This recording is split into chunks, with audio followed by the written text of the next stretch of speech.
ನಮಸ್ತೆ ಮಿತ್ರರೇ. ಭಯ ಇಲ್ಲದವನನ್ನು ಸಮುದ್ರಕ್ಕೆ ಎಸೆದರೂ ಆತ ಬದುಕಿ ಬರ್ತಾನಂತೆ. ಭಯ ಇರುವವನನ್ನು ತೊಟ್ಟಿಗೆ ಎಸೆದರೂ ಆತ ಸತ್ತು ಹೋಗ್ತಾನಂತೆ. ಹಾಗಿರುವಾಗ ನಾವು ಯಾವತ್ತೂ ನಮ್ಮ ಮನಸ್ಸಿನಲ್ಲಿ ಭಯವನ್ನು ಇಟ್ಟುಕೊಂಡ್ರೆ ನಮ್ಮ ಜೀವನವನ್ನು ಉತ್ತಮವಾಗಿ ನಿರ್ವಹಿಸಲು ಸಾಧ್ಯವಿಲ್ಲ ಎಂದು ಹೇಳುತ್ತಾ, ಇವತ್ತು ನಾನು ಈ ಕುಕುಂಬರ್ ಅಂದರೆ ಮಂಗಳೂರು ಸೌತೆಕಾಯಿ ಅಂತ ಏನು ಹೇಳ್ತೇವೆ ಅದನ್ನು ಬಳಸಿ ಒಂದು ಮಸಾಲ ನೀರು ದೋಸೆ ಮಾಡಿದ್ದೇನೆ. ಹಾಗಾದರೆ ಈ ಒಂದು ದೋಸೆಯನ್ನು ಹೇಗೆ ಮಾಡುವುದೆಂದು ನೋಡುವ ಮೊದಲು ಯಾರೆಲ್ಲ ನನ್ನ ಚಾನಲನ್ನು ನೋಡ್ತಿದ್ದೀರಿ, ಯಾರೆಲ್ಲ ಇನ್ನೂ ಸಬ್ಸ್ಕ್ರೈಬ್ ಮಾಡಿಲ್ಲ, ದಯವಿಟ್ಟು ಸಬ್ಸ್ಕ್ರೈಬ್ ಮಾಡಿ ಸಪೋರ್ಟ್ ಮಾಡಿ ಅಂತ ಹೇಳುತ್ತಾ ಬನ್ನಿ ಈ ಕುಕುಂಬರ್ನಿಂದ ಹೇಗೆ ಮಸಾಲ ನೀರು ದೋಸೆಯನ್ನು ತಯಾರಿಸುವುದು ಎಂದು ನೋಡೋಣ. ನಮಸ್ತೆ ಮಿತ್ರರೇ. ಇವತ್ತು ಈ ಮಂಗಳೂರು ಸೌತೆಕಾಯಿ ಇದನ್ನು ಉಪಯೋಗಿಸಿ ಒಂದು ರುಚಿಕರವಾದ ಮಂಗಳೂರು ಸೌತೆಕಾಯಿಯ ಮಸಾಲ ನೀರು ದೋಸೆ ಮಾಡೋಣ. ಈಗ ಇದರಲ್ಲಿ ಒಂದು ತುಂಡು ತೆಗೆದು ನಾನು ನೋಡಿ ಹೀಗೆ ಇದನ್ನು ಕಟ್ ಮಾಡಿ ಇಟ್ಟುಕೊಂಡಿದ್ದೇನೆ. ನಿಮಗೆ ಎಷ್ಟು ಇದು ಸ್ಮೂತ್ ಆಗಿ ಬರ್ತದೆ ಇದರಲ್ಲಿ ಮಾಡುವಾಗ. ಅದನ್ನಾಗಿ ಇಡೀ ಬೇಡ, ಒಂದು 100 ಗ್ರಾಮ್ಸ್ ಬರುವಷ್ಟು ಪೀಸಸ್ ನೋಡಿ ಸಣ್ಣ ಸಣ್ಣದಾಗಿ ಕಟ್ ಮಾಡಿ ಇಟ್ಕೊಳ್ಳಿ, ಇಷ್ಟು ದೊಡ್ಡದು. ಇನ್ನು ಅಕ್ಕಿಯ ಹುಡಿ ಇನ್ಸ್ಟೆಂಟ್ ಆಗಿ ಮಾಡುವಂಥದ್ದು ಇದು. ನೀವು ಬೇಕಿದ್ರೆ ಅಕ್ಕಿ ನೆನೆ ಹಾಕಿ ಸಹ ಮಾಡ್ಬೋದು. ಇದು ನಾನೀಗ ಇನ್ಸ್ಟೆಂಟ್ ಆಗಿ ಅಕ್ಕಿ ಹುಡಿಯಿಂದ ಮಾಡ್ತಿದ್ದೇನೆ.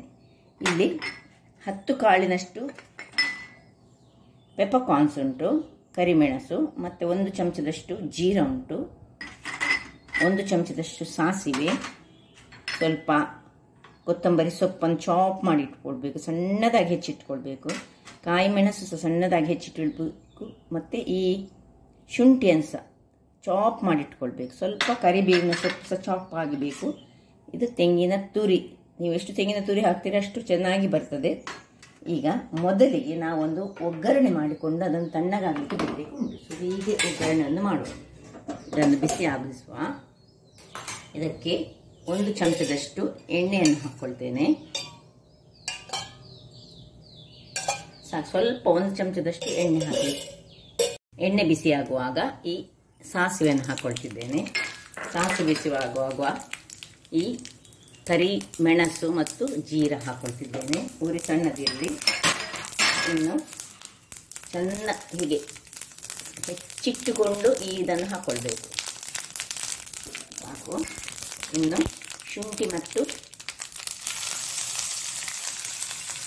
ಜಿಂಜರ್ ಎರಡನ್ನು ಹಾಕ್ಕೊಂಡು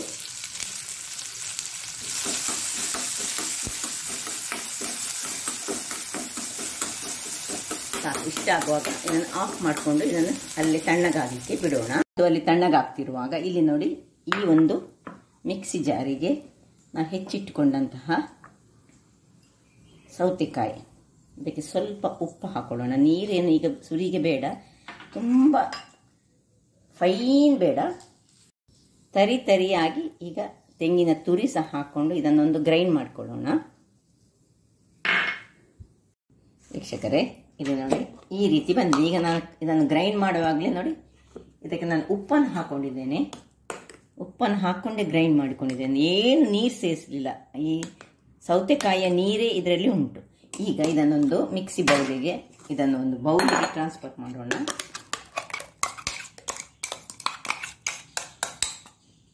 ಸ್ವಲ್ಪ ಇದಕ್ಕೆ ಈಗ ನೀರನ್ನು ಸೇರಿಸಿ ಇದನ್ನು ಮಿಕ್ಸಿ ತೊಳೆದ ನೀರನ್ನು ಸಹ ಸೇರಿಸ್ಕೊಳ್ಳೋಣ.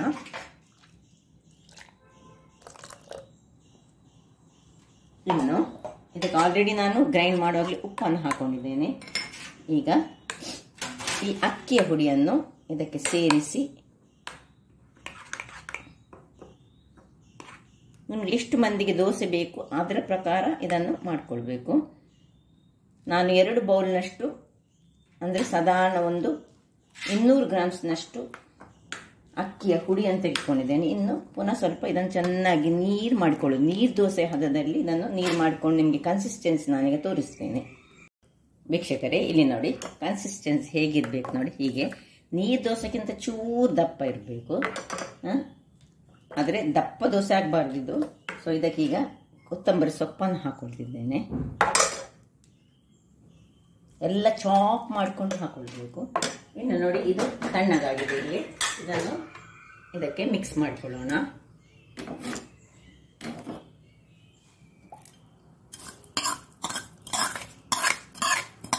ಇದಕ್ಕೆ ಮಸಾಲೆ ಕುಕುಂಬರ್ ದೋಸೆ ಅಂತ ಹೇಳ್ಬೋದು. ಇದು ನೀರು ದೋಸೆ ಹಾಗೆ ಆಗ್ತದೆ, ಬೇಕಿದ್ರೆ ಇನ್ನೂ ಸಹ ತೆಳು ಮಾಡಿಕೊಳ್ಬೋದು. ನಿಮಗೆ ಸ್ವಲ್ಪ ದಪ್ಪದಲ್ಲಿ ಬೇಕಿದ್ರೆ ದಪ್ಪದಲ್ಲಿ ಯೂಸ್ ಮಾಡ್ಬೋದು. ನೋಡಿ ಹೀಗೆ ಬರಬೇಕು. ಈಗ ಇಲ್ಲಿ ಒಂದು ನೀರು ದೋಸೆಯ ಕಾವಲಿಯನ್ನು ಇಟ್ಕೊಳ್ಳೋಣ.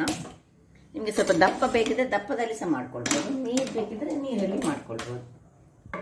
ಇನ್ನು ಇದು ಬಿಸಿ ಆಗಲಿ. ಹಿಟ್ಟು ರೆಡಿಯಾಗಿದೆ. ಇಲ್ಲಿ ಕಾವಲಿ ಕಾದಿದೆ. ಸ್ವಲ್ಪ ಇದು ಆಪ್ಷನಲ್, ಎಣ್ಣೆ ಬೇಕಿದ್ರೆ ಹಾಕೊಳ್ಬೋದು, ನೀವು ಹಾಕಿದ್ರೆ ಸಾಕು, ಹಾಕದಿದ್ರೆ ಸಾಕ್ತದೆ. ನಾನು ಒಂದು ಸೌಟಿನಷ್ಟು ತೆಗೆದುಕೊಂಡು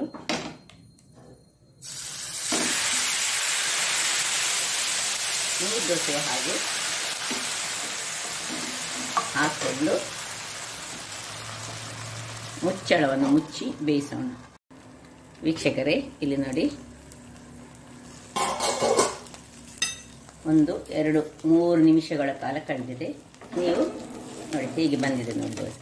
ಇದನ್ನು ಬೇಕಿದ್ರೆ ಹೀಗೆ ಮಾಡ್ಬೋದು ಅಥವಾ ಹೀಗೆ ಮಡಚಿ ಸಹ ನೀವು ಯೂಸ್ ಮಾಡ್ಕೊಳ್ಬೋದು. ನೀರು ದೋಸೆಯ ಟೈಪಲ್ಲಿ ಸಹ ಹೀಗೆ ಮಡಚಿ ಮಸಾಲ ನೀರು ದೋಸೆ ನಿಮಗೆ ರೆಡಿ ಆಯಿತು ತಿನ್ನಲಿಕ್ಕೆ. ಈಗ ಸರ್ವ್ ಮಾಡೋಣ.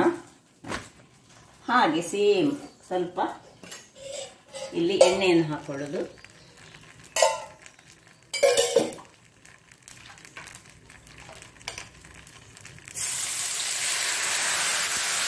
ತುಂಬ ದಪ್ಪ ಮಾಡಲಿಕ್ಕೆ ಹೋಗಬೇಡಿ.